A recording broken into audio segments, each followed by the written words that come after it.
Oh my So your goodness. first week, we already talked about, she said she made over around 2,800 bucks. Yeah. Because you did and you did work 7 days a week? I did. For, I want to say almost a year straight, I was working every single day.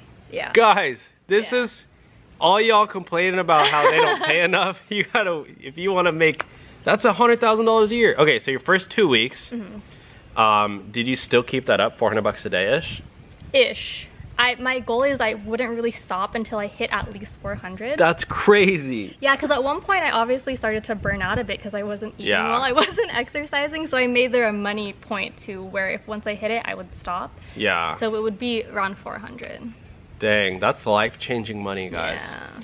If you guys can get rich doing Instacart, and I'm serious, you can make all this money, and if you have roommates, take all the extra money and start investing. You can buy a house. It's possible.